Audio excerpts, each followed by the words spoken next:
Ethan Pierce was on one knee. The ring box was open, the velvet catching the light in a way someone had clearly rehearsed. 200 people had gone quiet in the specific way rooms go quiet right before something becomes a story people tell for years. Nia Calloway had not yet said yes. She had not yet said anything at all, because a hand, not Ethan's, had just closed gently over Hayes, resting on the back of her chair, and the man attached to it was looking at Ethan with the calm, unhurried patience of someone who had been waiting a very long time to be given a reason. Nobody in the room moved. Somewhere near the bar, a champagne glass paused halfway to someone's mouth and stayed there. If you are new here, welcome. Hit that subscribe button and turn on your notification bell, because you do not want to miss what comes next. And if you are already family, you know exactly how we do this. Let's get all the way into it. To understand how Kang Do-yoon ended up with his hand over Nia Calloway's at another man's proposal, in front of 200 witnesses who would spend the next 6 months discussing almost nothing else, we have to go back. Not a little back. All the way back. To a landlord's letter Nia never saw, a dead Ethan Pierce never mentioned, and a silent majority investor who had spent 3 years perfecting the art of standing exactly close enough to matter and exactly far enough to never be accused of anything. Nia Calloway did not build Calloway Design House by being rescued. She built it in the specific way people build things when the alternative was watching someone else's name go on the door. With more hours than was reasonable, more no's absorbed than most people survive in a career, and the particular stubbornness of a woman who had been told, politely and often, that boutique architecture firms run by 34-year-old American women in Seoul did not typically make it past year 3. She was on year 6. The firm had a waiting list. Her name appeared in 3 regional design publications that quarter alone, and the 4th was already drafting its request.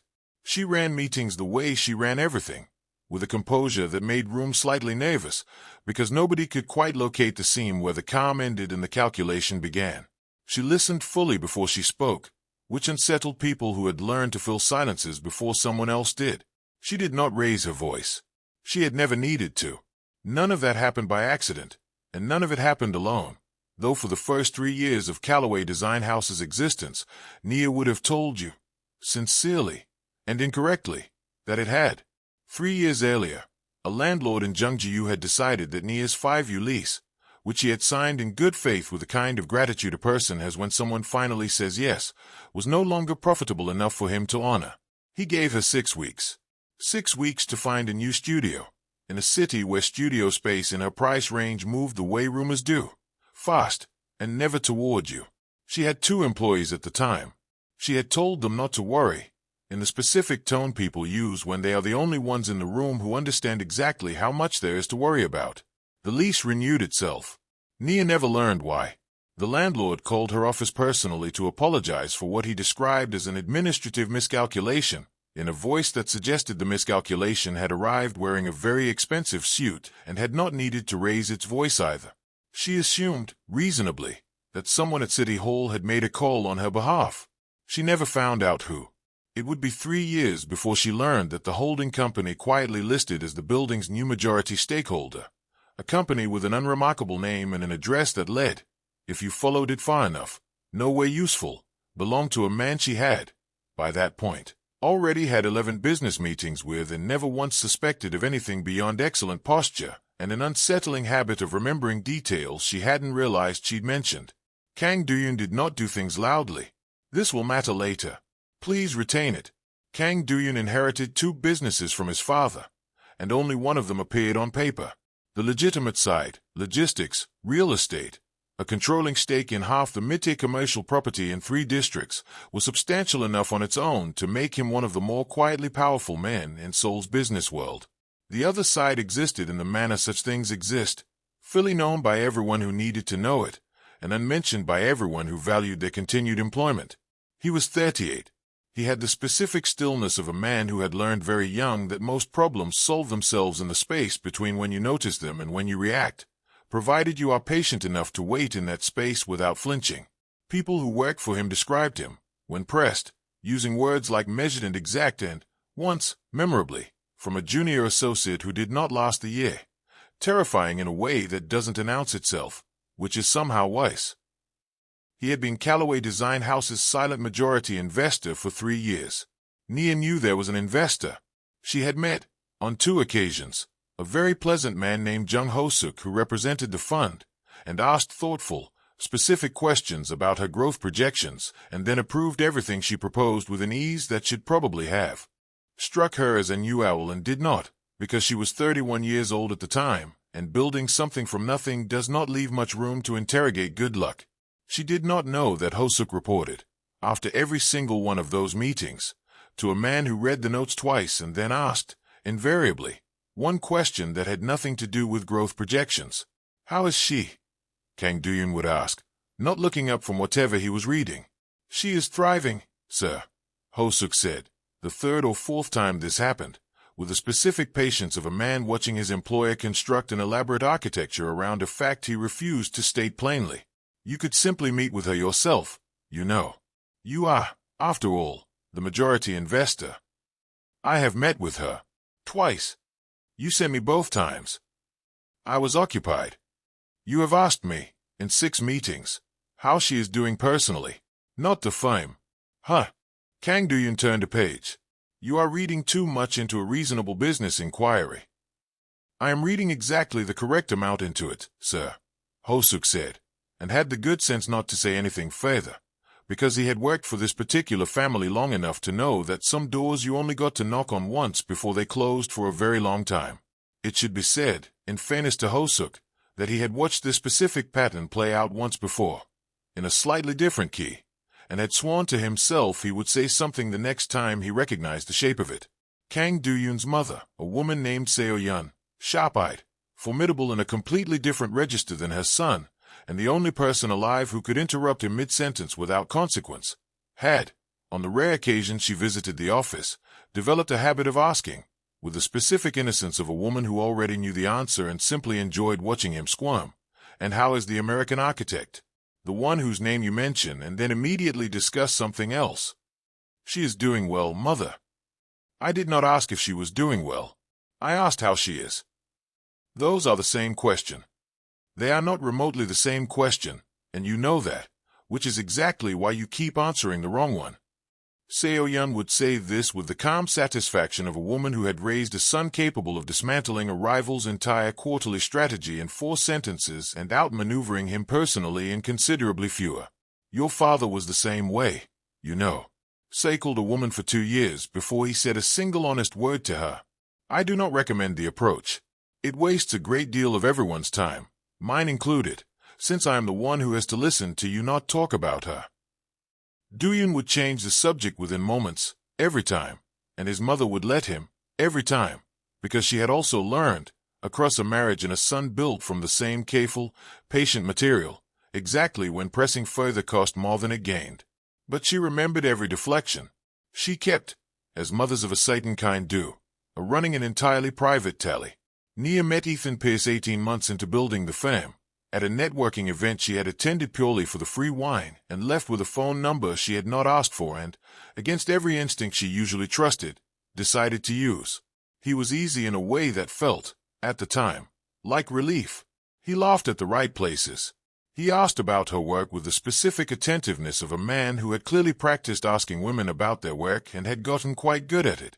He was a brand consultant, the kind of job that involved a great deal of language like narrative positioning and market resonance and produced, as far as anyone could tell, deliverables that were difficult to point at directly. He was charming in the way a warm room is charming. You don't examine it too closely.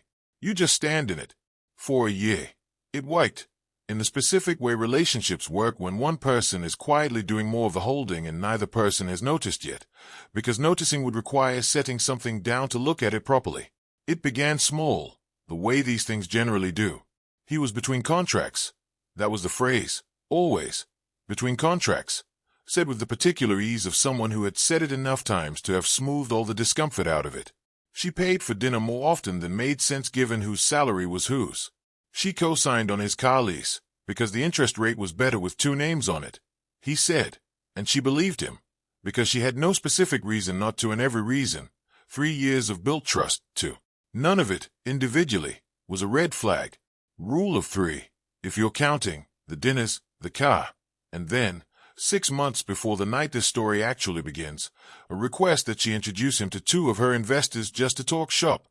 which she did, because it seemed like a small thing, and small things are the only kind Ethan Pierce ever asked for, which was, itself, if she had been looking for it, the pattern. She was not looking for it. Nobody builds a company and a relationship simultaneously with enough attention left over to also audit the second one for structural integrity. That is not a flaw in Nia Calloway. That is simply what it costs to build the thing she was building. The first time Nia and Kang Do-yoon were properly introduced, not through Ho-suk, not through a quarterly report, but in the same room, at the same time, with nothing standing between them, was at a gala 18 months into the investment, hosted by a mutual industry contact neither of them particularly liked. She remembers being surprised that the silent majority investor she'd heard about for a year turned out to be considerably younger than the phrase had implied, and considerably more still. He shook her hand. He said it was a pleasure to finally meet her properly. He said her firm's growth trajectory was the kind his fund specifically looked for, and there was nothing in his tone that suggested this was anything other than exactly what it sounded like. Then he asked her, apropos of nothing on the agenda for that evening, whether the landlord issue 3 years prior had ever been fully resolved. Nia blinked. How do you know about that? I make it a practice to know the history of companies I invest in, he said, which was true, and also not remotely the answer to the question she'd actually asked. She let it go. It was a strange thing to remember about a minor tenant dispute 3 years old, but strange things happen in business, and she had learned not to spend her limited attention on things that didn't currently require it. She did not notice, because there was no reasonable way for her to notice, that Kang Do-yoon's black coffee arrived at her office the following Monday morning.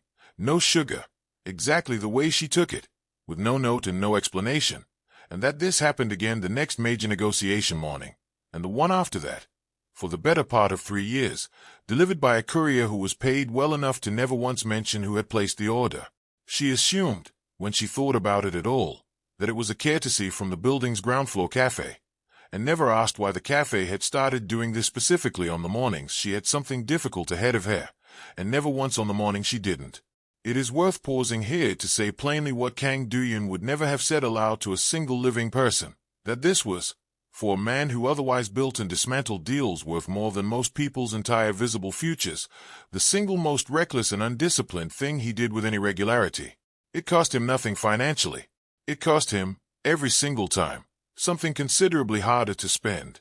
There was a version of this story where Kang Do-yoon stayed exactly where he had positioned himself for 3 years, at the edge of the frame, useful, present, never once the point, and it is worth understanding, before the story moves past it, exactly how much discipline that position required, because discipline of that kind does not announce itself.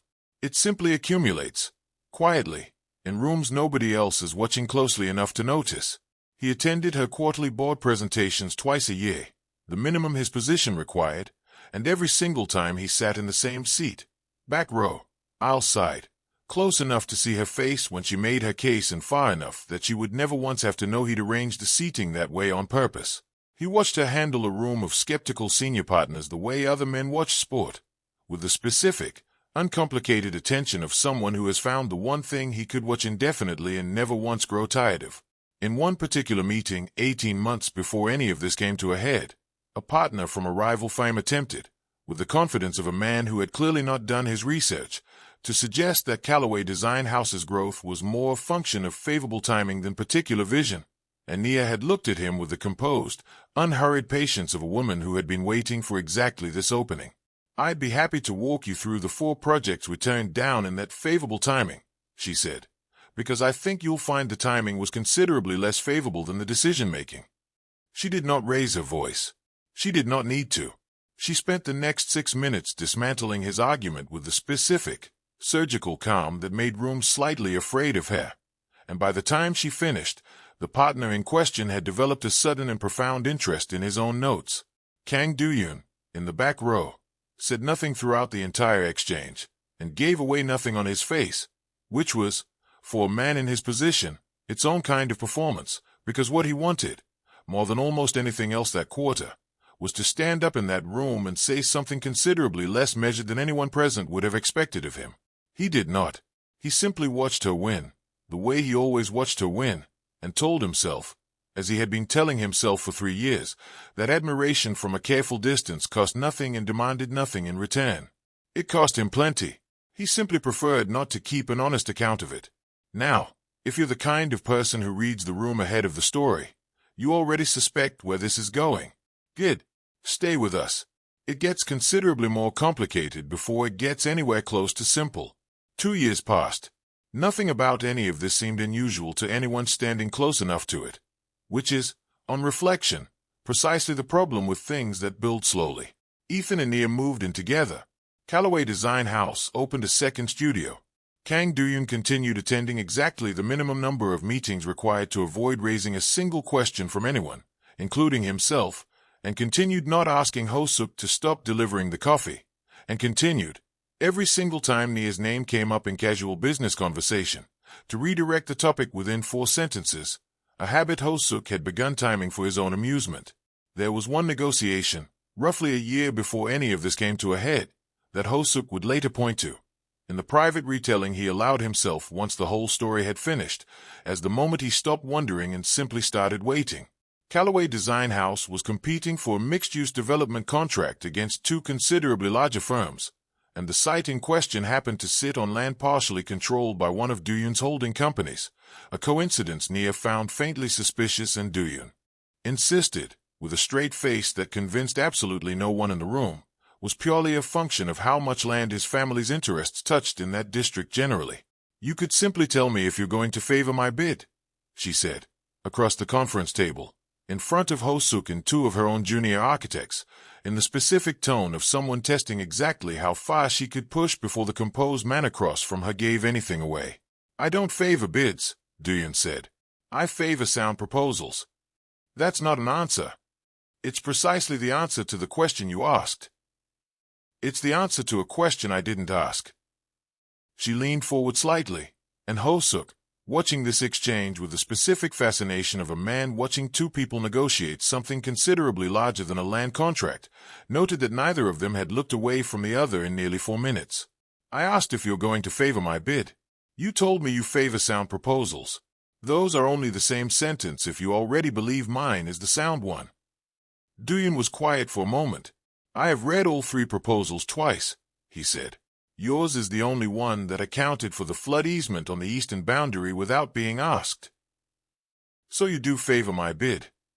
I favor the proposal that did its homework, he said. If that happens to be yours, that is a reflection of your work, not my preference. That's a very careful answer. I am, generally, a careful man. You're avoiding the question. I'm answering the question you're actually asking, he said, which is not about the flood easement. The room went very quiet. Ho-suk developed, with impressive speed, a sudden and profound interest in his own notes. Nia held Do-yoon's gaze for a beat longer than strictly necessary, then sat back, and said, with a composed, unrevealing smile she kept for exactly these situations, "We'll see whose proposal you actually choose, then." She gathered her materials. That'll tell me more than anything you're willing to say out loud. Calloway Design House won the contract 2 weeks later, on a unanimous vote of a 5-person selection committee that did not include Kang Do-yoon, a fact Ho-suk made a point of mentioning to her personally, unprompted, the following month, in a tone that suggested he found the entire situation both extremely obvious and extremely funny.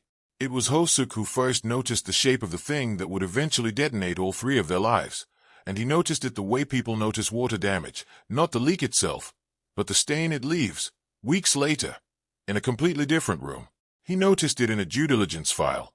Kang Do-yoon's holding company had, as a matter of standard practice, a lending arm that operated at some considerable remove from anything that appeared on the legitimate books, the kind of arm that existed for exactly the situations where a man needed leverage over someone and preferred not to acquire it through channels that left paperwork anyone official might read.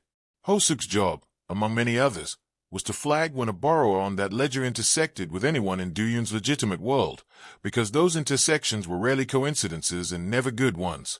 The name on the file was Ethan Pierce. The debt was substantial. It had been accumulating for 14 months, through the kind of loans that start reasonable and compound into something else entirely. The way these things always do when the person taking them out has convinced himself each new loan is the last one he'll need. The collateral Ethan had offered, in the final and largest disbursement, 6 weeks earlier, was not property. It was not equity. It was, in language so carefully worded it had clearly been drafted by someone who understood exactly how much plausible deniability a sentence could hold while still meaning precisely what it meant: access to strategic partnership opportunities through personal and professional relationships currently under negotiation. Hosuk read that sentence 4 times. Then he read the borrower's name again. Then he closed the file, sat very still for exactly as long as it took to decide he was not the right person to deliver this particular piece of information verbally, and printed it instead. He placed it on Kang Do-yoon's desk without a word. Do-yoon read it once. His expression did not change, which Hosuk would later describe, to absolutely no one, as the most alarming thing he had ever watched happen to a human face. "Sir," Hosuk said carefully, "I want to be clear that I do not yet know what this means in practice." "I know what it means," Do-yoon said. "Say, he is going to use her name," Do-yoon said, in the tone of a man reading a verdict he had already, somewhere in the last 90 seconds, finished writing. "Whatever deal he has been promising in exchange for this money, it does not exist yet. He needs it to exist quickly, and the fastest way to make an investor believe a partnership is real is to attach it to someone whose name already carries weight." "You think he intends to use Miss Calloway's firm?" "I think," Do-yoon said, standing, "that a man who is 14 months into compounding debt with people who do not extend grace periods does not have 14 more months to solve this the honest way." He looked at the file once more. Find out exactly what he has told his lender he can deliver, and by when. Hosuk found out within 3 days. What Ethan Pierce had told his lender.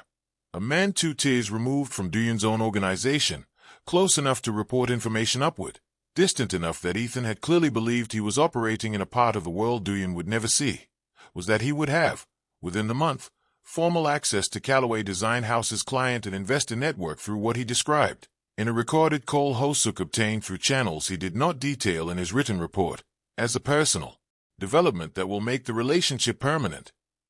He was going to propose, and he was going to use the engagement, and everything that came with it, as collateral for a debt Nia Calloway did not know existed, to buy time from people who did not know her at all and would not have cared if they had.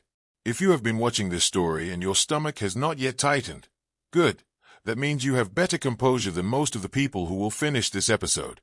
Hit that like button, drop a comment telling us whose side you're already on, and share this with somebody who needs to be reminded that not everyone who says they love you is holding the whole truth when they say it. We are nowhere near finished. Kang Do-yoon did not go to Nia. This surprised Hosuk, who had assumed, wrongly, that a man capable of the kind of decisive action his family's other business required would move immediately once he had proof of something this serious. "You are not going to tell her," Hosuk said. It was not quite a question. "Tell her what?" Do-yoon said. "That her boyfriend has a debt to men who would very much prefer she never learned their names? That the man she has spent 3 years with is planning to propose to her not because he has decided she is the person he wants to build a life with, but because a proposal is the fastest available mechanism to leverage her professional reputation against a debt he cannot otherwise pay." He shook his head slowly. "She would not believe it from me. Why would she? I am the investor who has said 4 sentences to her in 3 years. She has no reason to trust my account of anything, and every reason to assume I am protecting my own investment by discrediting the man she loves." "Then what?" "I need proof she cannot argue with. Not my word. Something in his own hand, in his own voice, that she cannot rationalize away, because she will try to rationalize it away. People do, for the ones they've already decided to trust." He was quiet for a moment, and I need to be honest with myself about something else, which I would prefer not to say aloud, but will, since you are already standing there looking as though you know exactly what it is. Hosuk said nothing, which was, at this point in the working relationship, its own form of encouragement. "I do not entirely trust my own motives here," Do-yoon said. "I have wanted a reason to intervene in that woman's life for 3 years. I have now been handed one that is real and serious, and not remotely about what I want.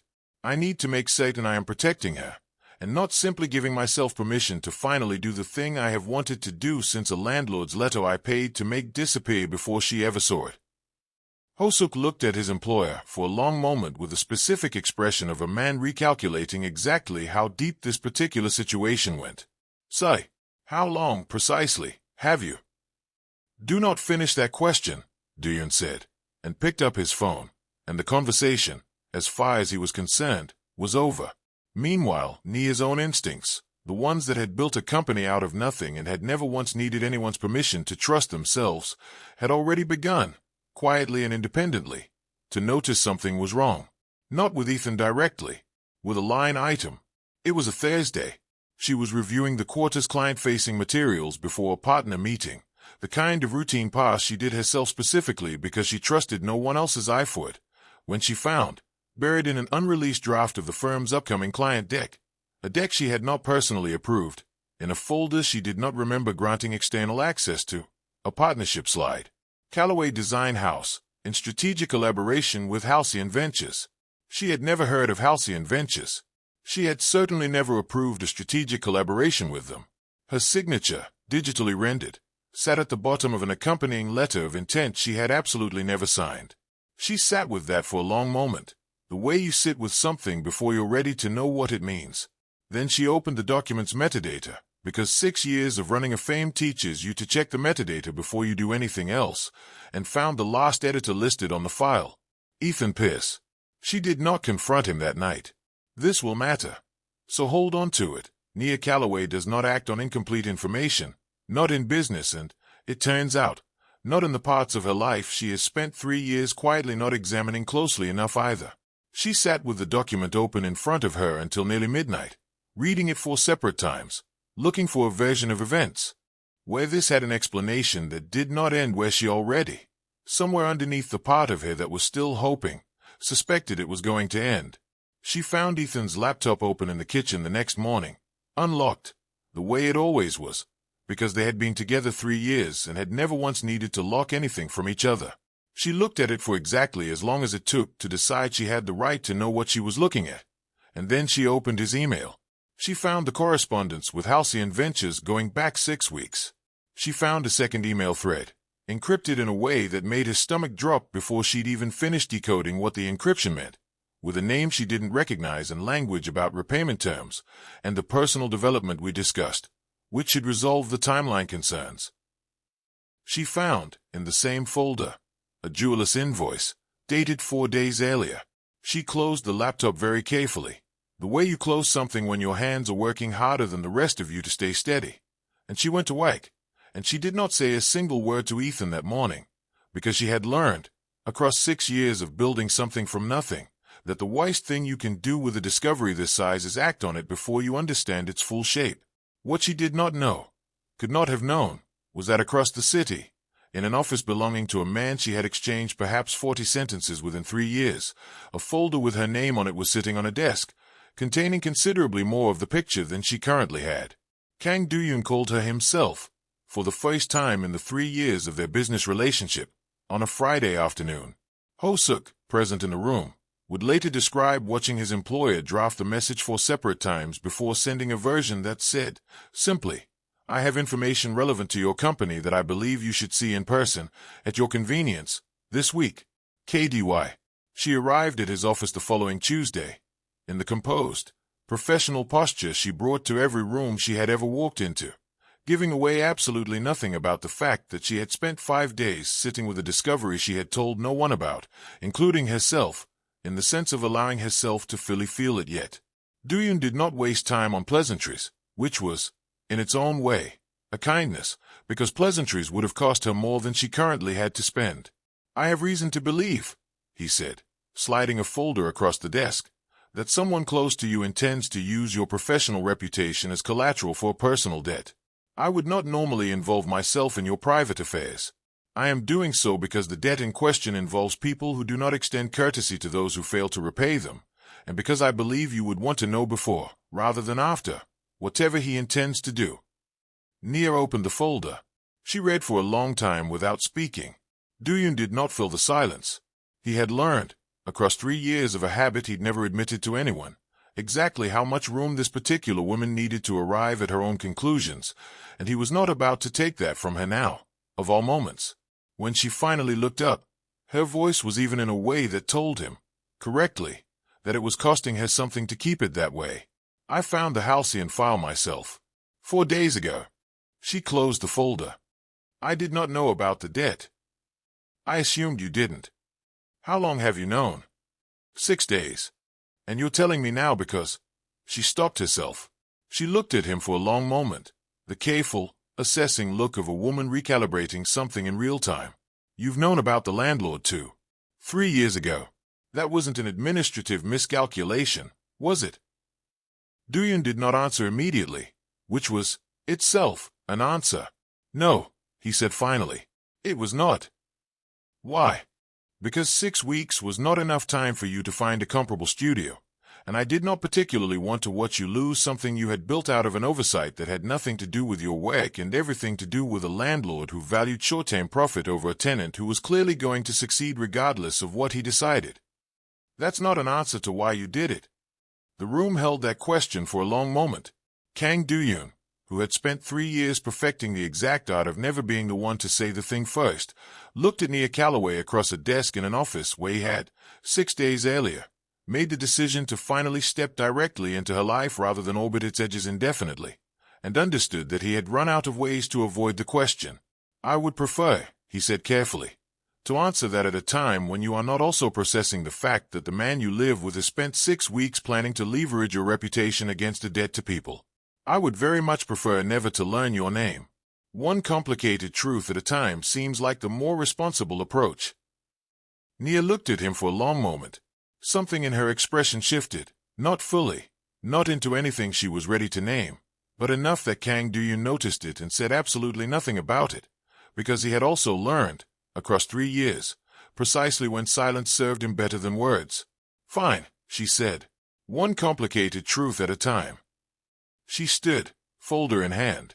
Thank you for telling me. I need to think about what I do next. Take whatever time you need. She was nearly at the door when she stopped, not turning around fully, the way people do when they've decided to say something and are giving themselves one more second to reconsider it. The coffee, she said. Every big negotiation morning. For 3 years. Black, no sugar. I always assumed it was the building. Duyun did not confirm or deny anything, which, again, was its own kind of confirmation, and they both knew it, and neither of them said another word about it that day. She did not confront Ethan that week either. What she did instead, and this is the part of Nia Calloway's character that had built a firm from nothing, the part that made her genuinely dangerous to underestimate, was quietly, methodically, and without a single outward sign of anything being wrong, begin building a complete and undeniable record. She pulled the metadata on every document he'd touched. She contacted Halcyon Ventures directly, under the pretense of a routine due diligence call, and confirmed, without revealing what she already knew, that Ethan Pierce had represented himself to them as a firm's authorized business development contact, with signature authority he did not have. She said nothing to him at breakfast. She said nothing to him over dinner. She let him talk, 3 separate evenings in a row, about something exciting he was putting together that he couldn't wait to tell her about soon, and she watched him say it with the same warmth that had disarmed her 18 months into knowing him, and she understood, with a clarity that arrived somewhere behind her ribs and did not entirely leave for several days, that she had spent 3 years being loved by a man who had, at some point she couldn't precisely locate, started treating that love as a resource to be spent rather than a thing to be protected. On the Thursday before the gala, the industry gala her fame was co-hosting, the one Ethan had been in New Alley, specifically insistent they both attend, the one where, she now understood with the cold clarity of hindsight, he intended to propose in front of 200 witnesses precisely because a public proposal, time-stamped and photographed, was the fastest possible proof of personal development he could hand his lender. She called Kang Duyun. I need your help with something, she said, and I need you to understand that I am asking you this as a business decision, not because I am incapable of handling my own personal life. I would never assume otherwise, Duyun said, and meant it, which she could hear. He's going to propose at the gala Saturday. I don't know exactly when, but I know it's going to be public, and I know why, and I am not going to let him use the biggest night of my professional year as the mechanism to buy himself 6 more months of a debt I want nothing to do with. What do you need from me? I need you there, she said. I need Halcyon Ventures representatives to hear, directly, before he says a single word, that there is no partnership, that his signature authority never existed, and that Calloway Design House will be pursuing this formally. And I need... She stopped. You need what? I need someone in that room who already knows the whole truth, she said, so that when it happens, I am not the only person standing there who understands what's actually going on. There was a pause on the line, long enough that she almost asked if he was still there. I will be there, Kang Duyun said. You will not be standing there alone. We are getting close now. Stay with us. You did not come this far to miss the part where all of it collides in one room. The gala was everything Seoul's design and investment world does well. Good lighting, better catering, and 200 people conducting the particular performance of relaxed conversation that is, underneath, always slightly about business. Nia arrived looking exactly like the woman the trade publications described. Composed, luminous, entirely herself, giving away nothing of the 5 days she had spent quietly assembling a case file with the same precision she brought to a building's structural plans. Ethan arrived beside her, visibly nervous in a way she recognized now, correctly, as excitement about something that had nothing to do with her. Halcyon Ventures' 2 representatives arrived separately and found Nia within the first 20 minutes, warm and effusive, thanking her for finally being ready to make the partnership public, and Nia smiled at them with the composed, professional smile she had spent 6 years perfecting, and said she looked forward to discussing it properly later. Kang Duyun arrived at 8:40, alone, and found her within 4 minutes, the way he found her in every room he'd ever entered for 3 years, except this time he did not pretend it was coincidence. He hasn't done it yet, Nia said quietly, as Duyun fell into step beside her under the pretense of discussing quarterly figures. You have time to decide exactly how you want this to happen, Duyun said. You do not have to let him control the shape of it, even if he thinks he's controlling the timing. I know, she said. I've already decided. She would tell him later, much later, on an ordinary evening that had nothing dramatic about it at all, that this was the exact moment she stopped being afraid of what came next, because for 6 days she had been carrying the entire truth of her own life alone, and this was the first time since finding that folder that she said something out loud and watched another person simply believe her immediately, without needing convincing, without needing proof laid out twice. Ethan found her at 9:15, in front of the room's largest window, in front of, she would recognize later, with the particular clarity of hindsight, that this had been deliberate. The 2 Halcyon representatives, and 3 of her own investors, and a photographer the venue had hired for the evening's press coverage. He got down on one knee. The room did the thing rooms do, a ripple of attention moving outward from the center, conversations dying mid-sentence, a photographer instinctively raising a camera before fully understanding what he was photographing. Ethan opened the box. The ring caught the light exactly the way he had clearly hoped it would. Nia, he said, in a voice pitched precisely for an audience, these last 3 years have meant everything to me. I know we're building something incredible together, our life, our future, everything we're creating. And here, Nia understood with total clarity, was the phrase he had built the entire evening around, the phrase engineered to reach 2 very specific listeners standing 8 feet away. And I want the whole world to know it's permanent. Marry me. The silence that followed lasted exactly 3 seconds. Then Kang Duyun's hand closed gently over hers. He did not say anything dramatic. He did not need to. He simply stood beside her, his hand resting over hers where it had gone still at her side, and he looked at Ethan Pierce with the calm, unhurried patience of a man who had been waiting 3 years to be given a reason, and who had finally, 6 days ago, been handed one that had nothing to do with what he wanted and everything to do with what was true. Before you answer that, Duyun said, to Nia, though his eyes stayed on Ethan the entire time, I think the 2 representatives from Halcyon Ventures standing behind you should hear something first. Ethan's face did the thing faces do when the floor a person has been standing on turns out to have never existed. Duyun, I don't think this is the time. I agree completely, Duyun said pleasantly. It is an excellent time for you, specifically, to remain silent. He turned, unhurried, to the 2 Halcyon representatives, whose expressions had shifted from confused to alarmed with impressive speed. You were told there is a strategic partnership between Halcyon Ventures and Calloway Design House. I would like you to hear, directly from Ms. Calloway, that no such partnership exists, and that the signature authorizing it was never Hayes to give. Nia's voice, when she spoke, was even and clear, and carried farther than a whisper has any right to. There is no partnership. There never has been. Any documents suggesting otherwise were produced without my knowledge or authorization, and my firm's legal counsel will be in contact with your office Monday morning."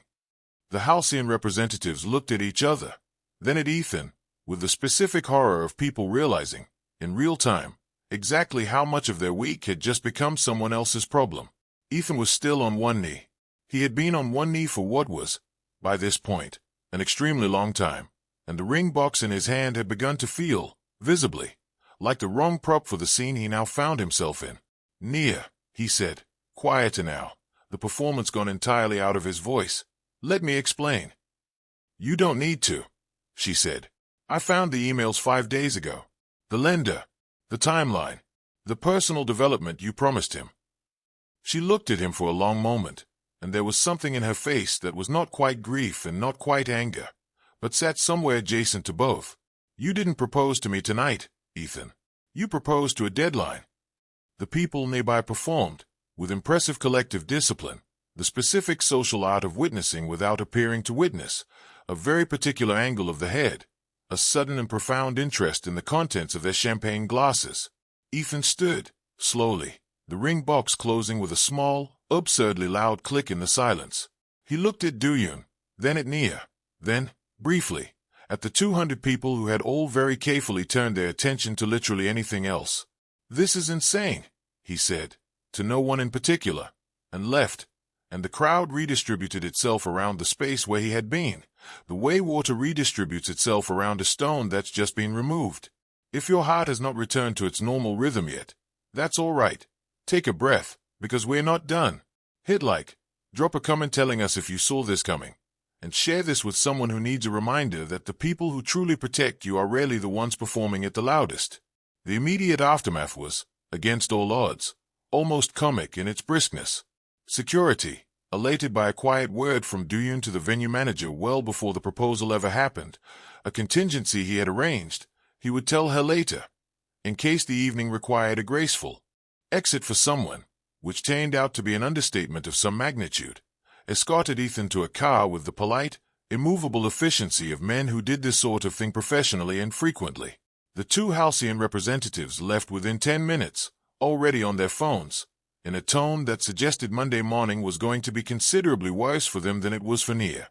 Nia's business partner, Marcus Reyes, appeared at her elbow roughly 90 seconds after the room began breathing normally again, holding 2 glasses of champagne he had clearly liberated from a passing tray with impressive speed, and handed her one without a word. "So," he said, after a respectful pause of approximately 4 seconds, "are we going to talk about the part where the silent majority investor just publicly torpedoed your ex-boyfriend's engagement scam, or are we pretending that was normal Tuesday networking event behavior?" "Marcus, I'm just saying, most investors send a strongly worded memo." "Marcus, I've got 3 separate people asking me right now if this is going to affect the Q3 numbers," he said, entirely deadpan, "and I genuinely cannot tell if they mean it as a joke." Nia laughed, the first real laugh she'd managed in 6 days, the kind that comes out before you've decided whether the moment allows for it. And Duyun, standing a polite distance away giving her the space to have this exact reaction without him hovering in the middle of it, watched her laugh with an expression he did not bother trying to make neutral this time, because there was, at this point, very little left to hide. They did not discuss it that night, beyond the practical matter of Duyun making sure her legal team had everything they needed by morning. He offered to have someone drive her home. She said she'd rather walk, just for a few blocks, to clear her head, and he said he understood completely, and did not offer to walk with her, because he had learned, across 3 years, that some things this woman needed to arrive at on her own, in her own time, without him standing in the frame of it.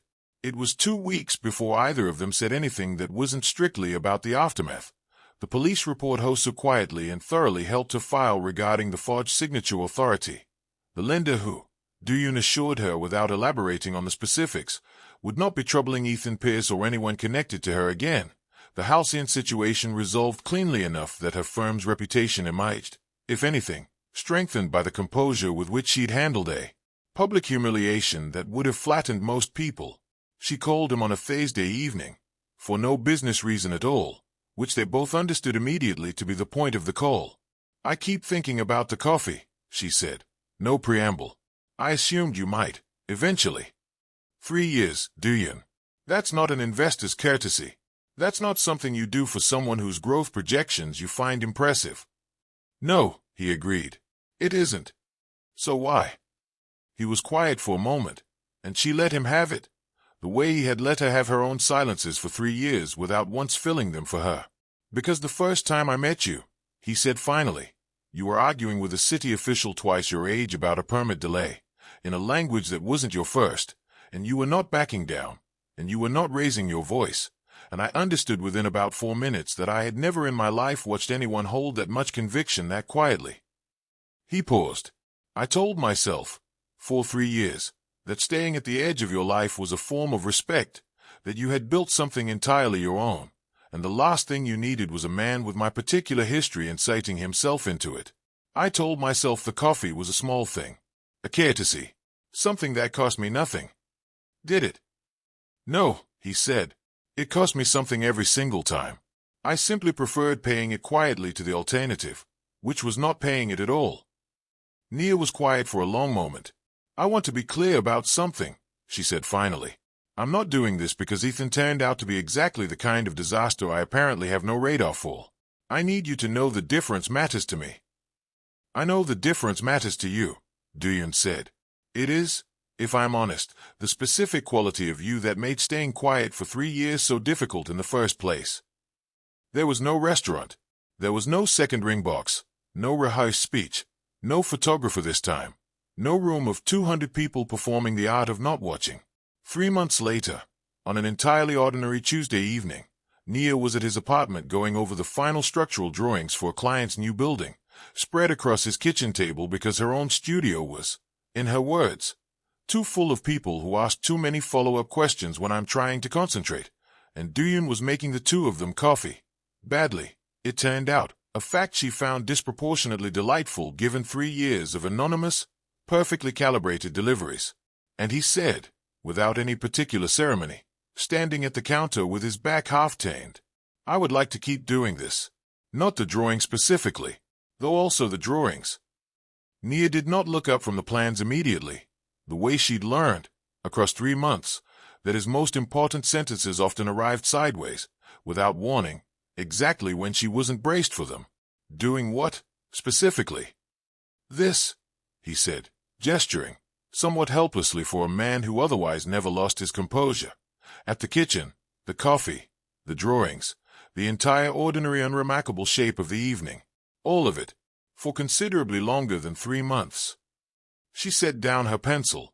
That's not really a proposal, Duyan. No, he agreed. It's an intention.